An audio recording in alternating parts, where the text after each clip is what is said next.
Varicose veins కి సరైన చికిత్స కోసం సంప్రదించండి ఎవిస్ హాస్పిటల్.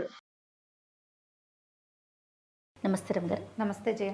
ఏదైనా పెద్ద కథ చెప్పుకుందాం రమ్ గారు. అంత పెద్దది కాదు, కొంచెం పెద్ద. అంతేనా? అమరావతి నగరాన్ని నేలే ఋతుపర్ణుడు, అలకా పట్టణాన్ని నేలే ధనుంజయుడు చిన్నప్పుడు ఫ్రెండ్స్ట. ఓహో. ఇద్దరు రాజులు. చిన్నతనం అంతా కలిసి తిరిగి పెరిగారు వాళ్ళు ఒకే చోట. మేనమామల ఊర్లో పెరిగారు. కలిసి తిని కలిసి పడుకుని ఒకటే మంచం ఒకటే కంచం అలా కూడా ఉండేవాళ్ళు. క్రమంగా పెద్దవాళ్ళు అయ్యాక ఎవరి రాజ్యాలకు వాళ్ళు వెళ్ళిపోయినా ఎప్పుడూ ఉత్తరాలు పత్రాలు నడిచేవి. ఇద్దరూ తమ తమ పట్టణాలకి రాజులు అయ్యారు. అయితే ఋతుపర్ణుడు కొంచెం స్నేహశీలి, బాగా ఫ్రెండ్స్ రావాలి, ఆ సరదా ఎక్కువ. ఈ ఋతుపర్ణుడు ధనుంజయుడిని రా రా రా అమరావతికి రా రా అని పిలిచేవాడు. పిలవగా ధనుంజయుడు ఒకసారి వివాహితుడే అప్పటికి, అతను కూడా వీళ్ళ ఇంటికి వచ్చాడు. అలకాపురి నుంచి అమరావతికి వచ్చాడు. వస్తే కొన్ని వారాలు కలిసి ఉన్నారు. ఆయన ఇంకా బయలుదేరుతానన్నాడు. సరే, ఈ మన ఋతుపర్ణుడికి మహాద్భుత సౌందర్యవతి అని భార్య ఉంది, సౌదామిని ఆవిడ పేరు. ఓ పిల్లాడున్నాడు, మళ్ళీ గర్భవతి కూడా ఆవిడ. కొంచెం లేత నెలలు, ఒక మాదిరి నెలలు ఎక్కినాయి, 6-7 నెలలు ఉంటాయి. అయితే ఏమైంది, ఓ 4 వారాలు 5 వారాలు ఉన్నాక ధనుంజయుడు వెళ్ళిపోతానన్నాడు. కాదు అసలు కడుపు నిండినట్టే లేదు, ఇంకో 4 వారాలు ఉండు, ఇంకో 3 వారాలు ఉండని తెగ బతిమలాడాడు. ఆయన ఒప్పుకోవాలి. చాలా దిగులు పడి ఆ రాత్రి పడుకునేటప్పుడు భార్యతో చెప్పాడు, ధనుంజయుడు వెళ్ళిపోతానంటున్నాడు, నాకు తండ్రి తీరలేదు, చిన్నప్పుడు నెలల తరబడి కలిసి ఉండేవాళ్ళం మేము, ఒక్క నెల ఉండవయ్యా అంటే ఉండనంటున్నాడు, మరి ఉండమని నువ్వు చెప్పన్నాడు. ఈవిడేం చేసింది, మర్నాడు భోజనాలు వడ్డించేటప్పుడు, ఉండండి ఎలాగూ వచ్చారు, ప్రయాణమే 10 రోజులు పట్టేస్తుంది, మళ్ళీ ఎప్పటికొస్తారో పిల్లల పెళ్ళిళ్ళ నాటి కలుస్తాం మళ్ళీ, ఇప్పుడు ఖాళీగా ఉన్నారు, రాజ్యాల్లో ఏమీ సందళ్ళు అవి లేదు కదండి అంది. ఇతనేమనుకున్నాడు, అమ్మాయి కూడా అడుగుతోంది కదా అని, సరేలే అట్లాగే ఇంతగా అడుగుతున్నారుగా ఉంటానన్నాడు. ఉంటాననేసరికల్లా పక్కనుండే అంతరంగికులు ఉంటారు కదా, మీరు అడిగితే ఒప్పుకోలేదు, రాణిగారు అడిగితే ఒప్పుకున్నారు అనగానే ఈయనకు ఒక డౌట్ వచ్చేసింది. ఏమిటి వీళ్ళిద్దరూ కానీ ప్రేమలో పడ్డారా? ఈ కడుపుతో ఉన్నావిడే, ఆల్రెడీ కొడుకున్నావిడే తన చిన్ననాటి స్నేహితుడితోటి స్నేహంగా ఉంటోందేమోనన్న ఒక అనుమానం వచ్చేసింది మనసులోకి. ఇక అనుమానం ఎట్లా పెరిగి పెద్దదైందంటే, వాళ్ళు ఏ విషయానికైనా మొహమొహాలు చూసి నవ్వుకున్నా వాళ్ళు సైగలు చేసుకుంటారనిపించడం మొదలుపెట్టింది. అనుమానం పెనుభూతం, మామూలు అనుమానం కాదు, ఒక 4-5 రోజుల్లో పెంచేసుకున్నాడు. ఇప్పుడు మనకు అనుమానంగా ఉందనుకో జయ, ఎవరైనా కళ్ళార్పినా కూడా మనకు డౌట్ వస్తుంది, ఏంటి వీడు కళ్ళార్పినాడు, అంతే కదా రమ్ గారు కదా. నీవు అనుమానంగా ఉంటే ఊ అన్నా కూడా నన్ను ఊ అన్నారో వాళ్ళకి ఏదైనా ఊ చెప్పారు, అంతే ఇలా పిచ్చి డౌట్లు వచ్చేసి రాజుగారికి ఒక నమ్మిన బంటు ఉన్నాడు ఈ ఋతుపర్ణుడికి, సౌపర్ణుడు అతని పేరు. ఆ సౌపర్ణుడిని పిలిచాడు. నా స్నేహితుడైన ధనుంజయుడిని పేకొత్తరిచ్చేసేయమని ఆజ్ఞించాడు. సౌపర్ణుడు తెల్లబోయాడు. అదేమిటి ప్రభు, చిన్నప్పటి స్నేహం, 6 వారాలుగా ఆయన మన రాజ్యంలో ఉన్నాడు, పరాయి దేశపు రాజు, చంపటం కష్టం, పాపం, తప్పు, అసలు మీకు ఎందుకు ఇట్టాడికి వచ్చింది, ఆయనంటే మీకు పంచప్రాణాలంటే కాదు, వీడు నా భార్యను వాళ్ళలో వేసుకున్నాడు అన్నాడు. అనేసరికి నిర్ఘాంతపోయాడు. ఆవిడ ఎంత సౌమ్యురాలు, ఎంత సాత్వికురాలు, మహాపతివ్రత, పైగా పెద్ద నెలల గర్భవతి, ఆవిడ మీద ఈయన మనసు పడ్డం ఏంటి, పోనీ ఈవిడ పోయి ఆయన మీద మనసు పడ్డం ఏంటి, పిచ్చగా పోతేను. ఎంత నీచంగా ఆలోచన, ఎంత నీచమైన ఆలోచన. రాజుకి తెగ నచ్చ చెప్పడానికి ప్రయత్నం చేశాడు. ఎంత నచ్చ చెప్పినా ఆయన ఒప్పుకోవాలి. చేస్తావా ఇంకోటి చేయించాలంటే సౌపర్ణుడు 4 రోజులు పోయాక రాజుకు బుద్ధి వస్తుంది. అప్పుడు ఇతనెట్టా బతికొస్తాడు. చల్లగా ధనుంజయుడి దగ్గరికి వెళ్ళి, ప్రభు నా మాట వినండి, ఎవరికి చెప్పద్దు, వెళ్ళిపోదాం, మీతో పాటు నేను వచ్చేస్తా, మిమ్మల్ని రక్షించడానికి ఎవరిని పిలవద్దు, మీ సైన్యానికి చీటీ రాసేద్దాం. చిన్న పాటి సైన్యం వచ్చింది, వాళ్ళు తెల్లవారేసరికి బయలుదేరేసరికి ఇక్కడి నుంచి పారిపోవాలి, మీకు ప్రాణహాని ఉంది అని చెప్పేసరికల్లా ఈ ఋతుపర్ణుడి నమ్మిన బంట అయిన సౌపర్ణుడు తనకెందుకు చెప్తాడు ఆ మాట, నమ్మి వెంటనే ధనుంజయుడు పరిగెత్తుకుంటూ బయలుదేరాడు. ఎప్పుడైతే ఋతుపర్ణుడికి ధనుంజయుడు లేడని, సౌపర్ణుడు కూడా కనపట్టలేదని తెలిసేసరికల్లా సౌపర్ణుడే ధనుంజయుడిని తప్పించాడు. వాడు అర్థమైపోయింది, నా పెళ్ళాన్ని వల్ల వేసుకోవడం కాకుండా నా నమ్మిన బంటను కూడా వల్ల వేసుకున్నాడు అనిపించింది. అక్కడి నుంచి రాణిగారిని జైలు పెట్టించేశాడు. నిండు నెలల గర్భవతి. ఈవిడ వల్లేనన్నాడు. జనం అంతా ఆశ్చర్యపోయారు. ఈ పిల్లాడు, వీళ్ళకి ఒక పిల్లాడు ఉన్నాడుగా 5 ఏళ్లవాడు, తల్లి మీద వచ్చినటువంటి ఈ గొడవ, తల్లి అంతఃపురంలో లేకపోవడంతో వాడికి అనారోగ్యం పట్టుకుంది పిల్లాడికి. ఇంకో 2 నెలన్నరలో ఆవిడ కాస్త కన్నది. ఆడపిల్ల పుట్టేసరికల్లా ఈ సౌబలుడని ఇంకొక అతను ఉన్నాడు. ఈయన తాలూకు ఇంకొక నమ్మిన బంటు సైన్యాధిపతుల్లో ఒకడు. అతని భార్య శీలవతి ఆవిడ పేరు. ఆవిడ రాణిగారిని తన దగ్గర ఉంచుకుని పురుడు పోసి. పిల్ల చూస్తే అచ్చు రాజుగారు ఉన్నట్టే. ఆవిడ ఏమంది, అమ్మా పిల్లని చూస్తే రాజు మనసు మారుతుందేమో, ప్రయత్నం చేద్దాం, పిల్లని నాకు ఇవ్వండి, నేను తీసుకెళ్ళి చూపిస్తాను. నెలపురుడు వెళ్ళింది. 40 రోజులు అయినాయి పిల్లకి. 40 రోజుల పిల్లకి బోల్డన్ని అలంకారాలు చేసి రాజకుమార్తెలాగా చేతులకి కంకణాలు, మెళ్ళో వస్తువులు, పాదాలకి బంగారు పాంజేబులు, చిట్టి కిరీటము పెట్టి చక్కగా అలంకారం చేసి ఈ శీలవతి చేతిలో పెట్టింది ఈవిడే సౌదామిని గారు. పెట్టేసరికల్లా ఈ పిల్లని తీసుకుని రాజుగారి దగ్గర తీసుకెళ్ళేసరికల్లా రాజు ససేమిరా ఒప్పుకోలే. ఆయనకి నమ్మకం ఇది కాలేదన్నమాట. ఏమైనా సరేనన్నాడు. ఏమైనా సరేనండి, అలాంటి దాన్ని పుట్టిన పిల్ల నాకెందుకు, నాకు వారసుడు ఉన్నాడు కదా, ఈ పిల్ల నాకొద్దు, పారేయండి ఎక్కడైనా అన్నాడు. పారేయమనేసరికల్లా ఇంకొక బంటుకి అప్పచెప్పాడు. తన అంగరక్షకుల్లో ఒకడికి అప్పచెప్పాడు. మళ్ళీ పారేయమని. సుబాహుడు, పిల్లని ఎవ్వరు లేని ద్వీపంలో పడేయండి, బతికి బట్టగడితే ఉంటుంది, లేకపోతే పోతుంది, చేత్తో చంపద్దు అని ఇచ్చేసరికల్లా ఈ సుబాహుడు సౌపర్ణుడు లాంటి వాడు కాదు. రాజు చెప్పింది చెప్పినట్టు తూచా తప్పకుండా చేస్తాడు. ఆ పిల్లని తీసుకెళ్ళిపోయాడు. ఎక్కడో దీవిలో వదలడానికి నావెక్కేశాడు. ఎప్పుడైతే ఈ వార్త తెలిసిందో ఆవిడ గోలుమని విలిపిస్తూ రాజుగారి సన్నిధికి వచ్చింది. ఎవరు? తల్లి. వచ్చేసరికల్లా ఏమైంది, రాజుగారు అప్పుడు తీర్పు చెప్పేశాడు. ఆ పిల్లతో నాకు సంబంధం లేదు, పోతే పోయింది. ఈవిడ అతని వల్ల పడకముందు పుట్టిన కుమారుడే నా కుమారుడు, నా రాజ్యానికి వారసుడున్నాడు అని ఈ పిల్లని చేసేసాం కాబట్టి ఈవిడికి ఉరిశిక్ష అన్నాడు. అనేసరికి ఒక అశరీరవాణి వినపడింది పెద్దగా. సౌదామిని మహాపతివ్రత, ధనుంజయుడు ఉత్తమ స్నేహితుడు. ఇప్పుడు గనక ఇలాంటి పని చేస్తే, ఈమెకి ఏదైనా చేస్తే రాజుకి వారసులు లేకుండా పోతారు అనగానే రాజు అశరీరవాణి, అందరూ ప్రజలంతా ఆశ్చర్యపోయారు. సభలో ఉన్న వాళ్ళంతా అయ్యో అయ్యో అయ్యో అశరీరవాణి చెప్తోంది, దైవం, ఈ మాట నమ్మాలి, రాణిగారికి శిక్ష వేయకూడదు, ఆమెకు శిక్ష వేయడానికి వీల్లేదు. ఈ లోపలేమో ఆ సుబాహుడు పిల్లని ఎత్తుకెళ్ళిపోయాడు. అయ్యో. పెద్దగా కేకలు పెట్టారు ప్రజలంతా. రాజు ఒప్పుకోలే. దీనికి ఈవిడికి ఇప్పుడు సౌపర్ణుడు ఈవిడ మాట వినే వాడిని తప్పించాడు. శీలవతి ఈవిడ మాట వినే ఆ అమ్మాయిని తన దగ్గర పెట్టుకుంది. ఇలా నమ్మిన బంట్లు ఎంతమంది ఉన్నారో రాణికి, ఎవరితోటో చెప్పిస్తోంది, ఈ మాట నేను నమ్మనన్నాడు. నమ్మననేసరికల్లా ఆవిడ కాస్త కుప్ప కూలిపోయింది. కోల్పోయేసరికల్లా జనాలంతా హాహాకారాలు చేశారు, కానీ స్పృహ తప్పిపోయింది. శీలవతి ఆవిడ మోసుకుపోయింది. ఇంతలో ప్రజలు ఈ మన అంతఃపురంలో ఉండేవాళ్ళు పరిగెత్తుకొచ్చారు. ప్రభు, రాకుమారుడు గుండె పగిలి మరణించాడు. అయ్యో. పిల్లాడు వాళ్ళ అమ్మ చెప్పింది, చెల్లెల్ని ఎక్కడో పారేశారు, ఈవిడ చచ్చిపోయిందని ప్రకటించేశారు. ఆ స్పృహ తప్పి పడిపోయిన ఆవిడ మరణాసన్నురాలుగా ఉంది అని ప్రకటించారు.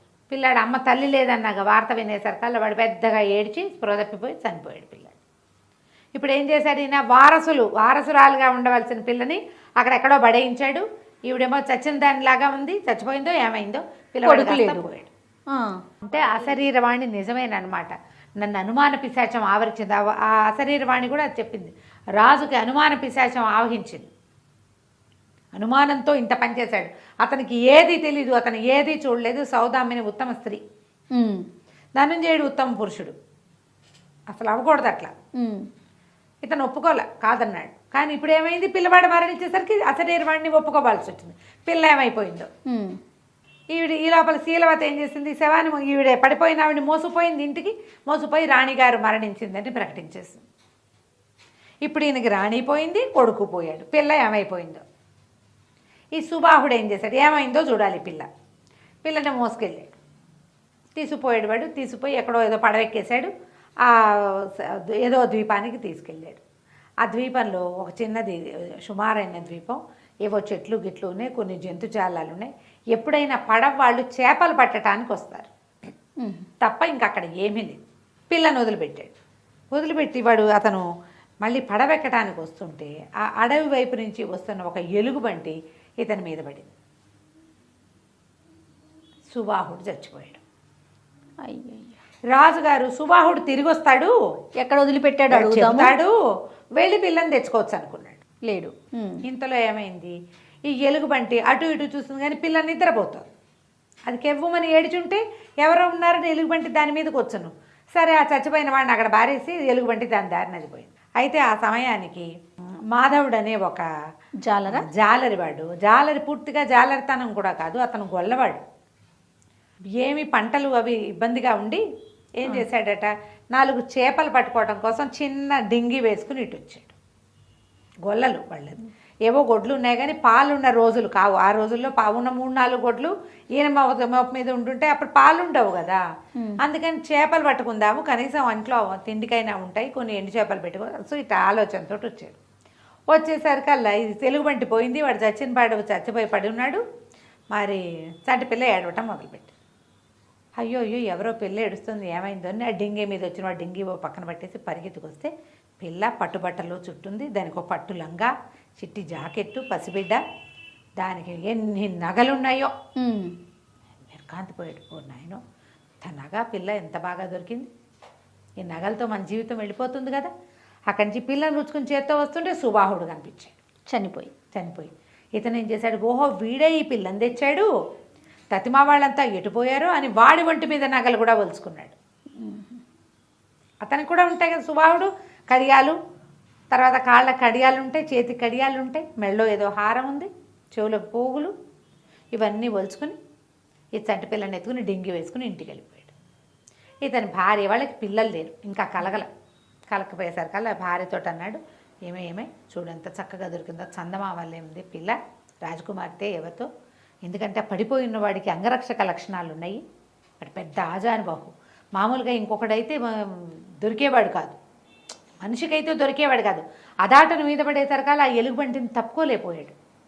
అతని దగ్గర ఒక్క కత్తి ఉందంతే అని చెప్పేసరికల్లా భార్య ఎందుకు, ఓ నిదుంపదేగా నువ్వు ఇటు ఎక్కడి నుంచి అయినా పిల్లని తెస్తే చుట్టుపక్కల వాళ్ళంతా ఏం చెప్పుకుంటారు, మనం ఎవరి పిల్లను ఎత్తుకొచ్చాము, వాడిని ఎవరినో చంపేశావు, నువ్వే చంపేశావంటారు, ఇదంతా తెలివిగల పని కాదంటే వద్దు, మనం ఇక్కడ అసలు ఉండద్దు, గొడ్లను తోలుకుని అడవి దాటి ఇంకో పల్లెటూరులోకి వెళ్ళిపోతాం, పిల్ల మన పిల్లేననుకుంటారు.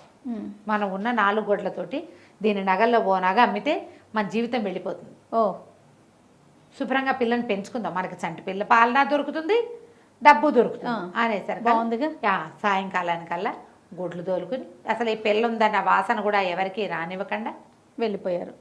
ఓ చిన్న ఆవుది పాలు ఉన్నాయి వాళ్ళకి, పెద్ద ఆవులేవి పాలు ఇవ్వటం, ఆ చిన్న ఆవు పాలతో పిల్లని పెంచుకుంటూ ఊరు దాటి బాగా 3-4 ఊళ్ళు దాటేసి అవతల ఇంకో ఊరికి వెళ్ళిపోయారు. ఈ వెళ్ళిపోయిన వాళ్ళు ఎక్కడి దాకా వెళ్ళి స్థిరపడ్డారు, ఈ అమరావతి రాజ్యాన్ని దాటి అలకాపురిలో స్థిరపడ్డారు. అక్కడికి వెళ్ళిపోయి ఏం చేశారు, వీళ్ళు డబ్బులు నగమ్మి డబ్బు తెచ్చుకున్నారు కానీ గొప్పగా బతకడం వాళ్ళకి రాదు, ఆవులు పోషించుకుంటూ బతకడమే వచ్చు. ఓ 25-30 ఆవులు కొనుక్కున్నారు. పిల్ల బంగారం, రేపొద్దున దానివల్ల పిల్ల పెళ్ళి అవుతుంది, అవన్నీ దాచిపెట్టారు. దాని లంగా జాకెట్టు, తర్వాత ఏమో సుబాహుడు తాలూకు నగ ఏం దొరికిందో, కత్తి, అన్నీ అవి దాచిపెట్టుకున్నారు. పిల్లని పెంచుకోవడం మొదలుపెట్టారు. చంద్రిక అని పేరు పెట్టారు, పెంచుకుంటున్నారు. ఈ ఋతుపర్ణుడు అధ్వాన్నంగా అయిపోయాడు, ఏం చెయ్యాలో తెలీదు, దీనంగా ఉండేవాడు. సుబాహుడు వస్తాడన్న ఆశ. ఇట్లా 15 సంవత్సరాలు గడిచాయి. ఈ 15 ఏళ్ళు వచ్చాక ఈ చంద్రిక వాళ్ళ అమ్మ నాన్న ఏదో చిన్న నగ గట్టు పెట్టేవాళ్ళు, పిల్ల చక్కగా ఆవులు తోలటము, పాలు పెతకటము అవన్నీ నేర్చుకుంది. కానీ పిల్లలో ఒక రాజసం ఉండేది, అది అందంగా ఉండేది, పిల్ల తెలివిగా కూడా ఉండేది. రాజకుమార్తెకి ఆ లక్షణాలు, సహజ లక్షణాలు. అక్కడి నుంచి ఏమైంది, మన ఈ ధనుంజయుడికి ఒక కుమారుడు ఉన్నాడు, వాడి పేరు చంద్రసేనుడు. చంద్రిక చంద్రసేనుడు. ఈ పిల్లాడు ఏం చేసేవాడు, ఊర్లో అటు ఇటు తిరుగుతూ ఉండేవాడు. ఒక 20 ఏళ్ళు ఉంటాయి.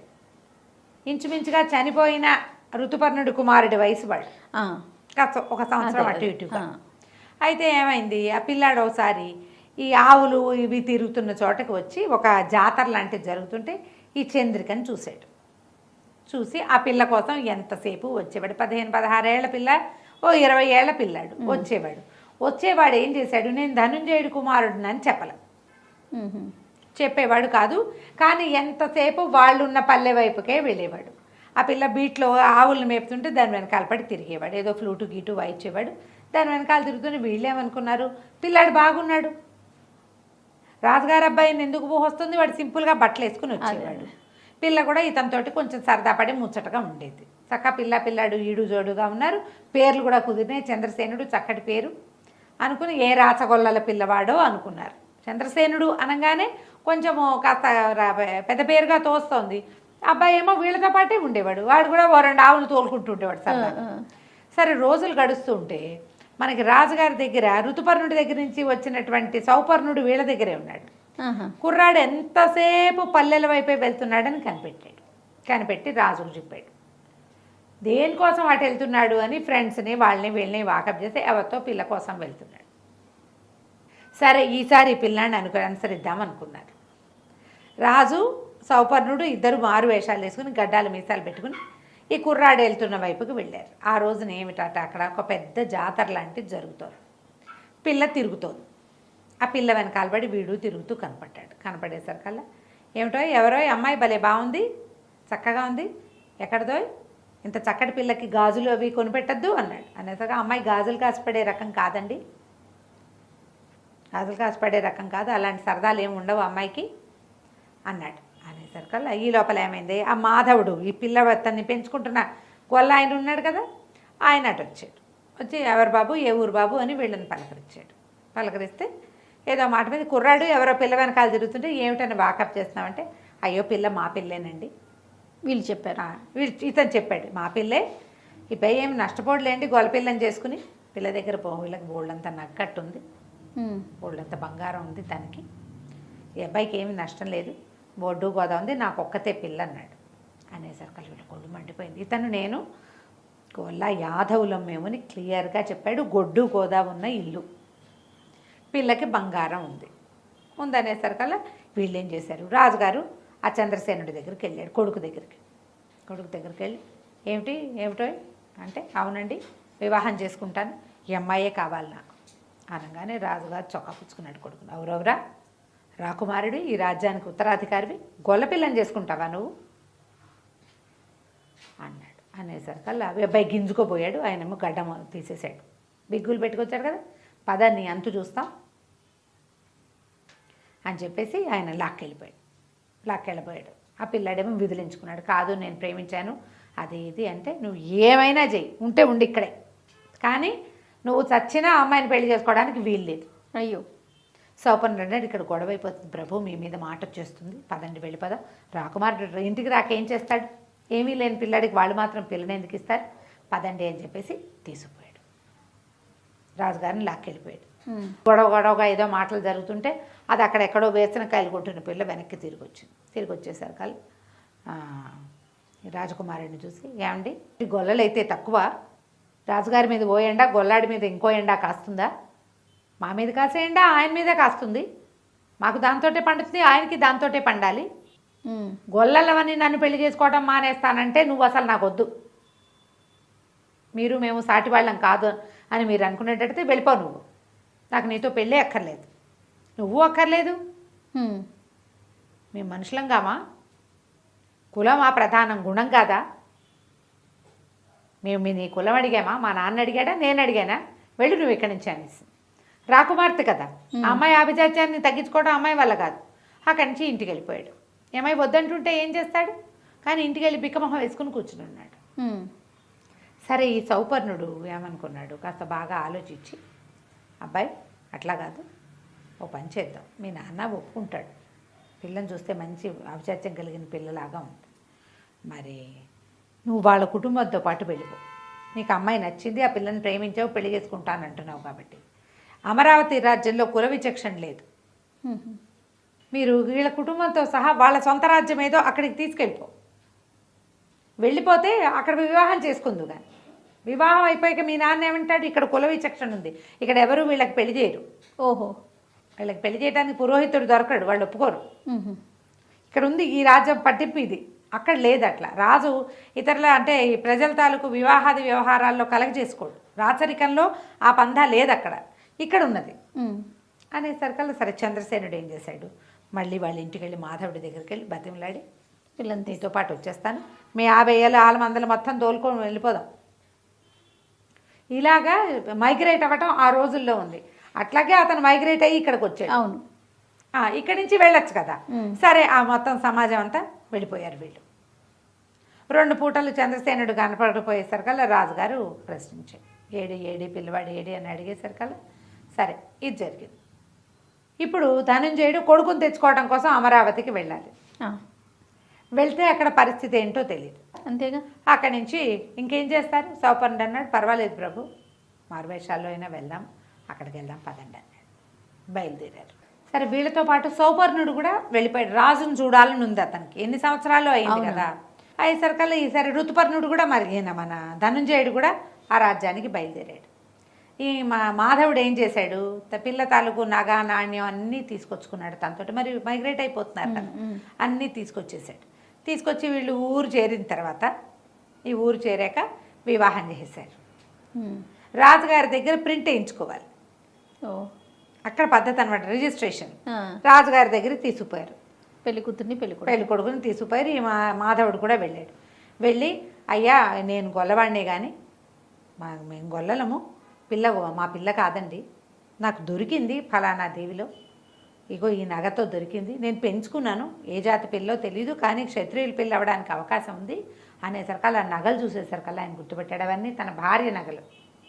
రాజు గుర్తుపట్టేశాడు, కేకలు పెట్టారు. ఈ లోపల ఏమైంది, ఈ వీళ్ళతో పాటు వెళ్ళిన సౌపర్ణుడు ధనుంజయుడిని కూడా ప్రవేశపెట్టాడు.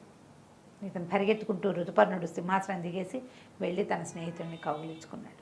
ఆయన మారువేషంలో వచ్చాడు, అదే కొడుకు కోసం వచ్చాడు కదా, వెతుక్కుంటూ వచ్చాడు కాబట్టి మారువేషంలోనే ఉన్నాడు. నన్ను క్షమించు, ఇట్లా నేను అన్యాయం అయిపోయాను, ఒక చిన్న అనుమానపు వీచిక లోపల ప్రవేశించేది పిశాచం అయిపోయింది, నీకు అన్యాయం చేశాను, నా భార్యకి అన్యాయం చేసుకున్నాను, కుమారుడు చనిపోయాడు, నా పిల్ల ఇట్లా దొరికింది అనేసరికల్లా నీ పిల్లే కాదు నా కొడుకే వాడని చెప్పాడు. ఇంత సంతోష క్షణం సౌదామిని బతికుంటే ఎంత బాగుండేదో కదా. అంటే శీలవతిని అడిగారు, ఆ అమ్మాయి ఆవిడది ఏమైనా చిత్రపటమైనా ఉందా మీ దగ్గర, ఈయన ఏం చేశాడు, అంతఃపురంలో ఉన్న ఆవిడ ఫోటోలన్నీ తగలబెట్టించాడు కోపంతో. అప్పుడు అంటే కాదు ప్రభు, మాకు ఊరు నుంచి ఒక శిల్పి వచ్చాడు, ఆ సౌదామిని మీద ప్రేమతోటి ఒక శిల్పం చెక్కిచ్చి పెట్టాను, చూద్దురు కానీ మా ఇంటికి రండి అని. ఈ కూతుర్ని అల్లుడిని ధనుంజయుడిని సౌపర్ణుడిని అందరినీ వెంబడి పెట్టుకుని ఆ శీలవతి వాళ్ళ ఇంటికి వెళ్ళారు. శీలవతి వాళ్ళ ఇంటికి వెళ్తే అక్కడ విగ్రహం కనపడింది. ఈయన అన్నాడు, రాజుగారు ఆశ్చర్యపోయాడు, ఇదేమిటి సౌదామిని వృద్ధురాలైనట్టు చెక్కిచ్చారు విగ్రహం అంటే. శిల్పి చాలా గొప్పవాడు ప్రభు, శిల్పి చాలా గొప్పవాడు, ఆవిడ చిన్నప్పుడు చూసి ఆవిడ పెద్ద ఈ వయసు వచ్చాక ఎలా ఉంటుందో ఊహించి ఇలా గీసాడు అనేసరికల్లా ముంగూర్లు కదులుతున్నాయి, ఊపిరాడుతున్నట్టు కనపడుతోందే అన్నాడు. చుట్టూ ముందు చుట్టూ కదులుతోంది అని నేను ఒక్కసారి ముట్టుకు చూడన్నా అన్నాడు. అనగానే ఆవిడ కదిలింది, ఆవిడ బతికే ఉంది. ఈ శీలవతి ఆవిడని తన ఇంట్లో అట్టు పెట్టుకుని ఆవిడ బతికున్న పొలకవ ఎవ్వరికీ తెలియనివ్వల. ఏనాటికైనా పిల్ల దక్కుతుందేమో అన్న ఆశతోటి అక్కడి నుంచి దగ్గరికి వెళ్ళి భార్యను కావలించుకున్నాడు. ఆయన నేను ఎంత పొరపాటు చేశాను, నా వల్ల ఇన్ని సంవత్సరాలు చంటి పిల్లకి దూరం అయిపోయాం, పిల్లవాడిని పోగొట్టుకున్నాం, స్నేహితుడితో ఎడబాటు వచ్చేసింది, క్రూరమైన ప్రవృత్తి కలిగిన వాడిగా అయిపోయాను, అనుమానం ఇంత పనిచేస్తుందని భార్యని కూతురిని చూపించాడు. కూతురిని కాలుచుకుని పుట్టాక అది 40 రోజుల పిల్ల, తర్వాత ఇప్పుడే చూస్తున్నాను 16 ఏళ్ళు వచ్చాక. తర్వాత అంతా సంతోషించారు. తర్వాత రాజోచితంగా ఆ అమ్మాయికి అబ్బాయికి పెళ్లి చేశారు. 2 రాజ్యాలకి రాజు రాణి అయ్యారు చంద్రసేనుడు చంద్రిక. ఈ పిల్లని పెంచినటువంటి మాధవుడు కుటుంబాన్ని తమతో పాటే ఉంచుకున్నారు. కథ కంచికి మనం ఇంటికి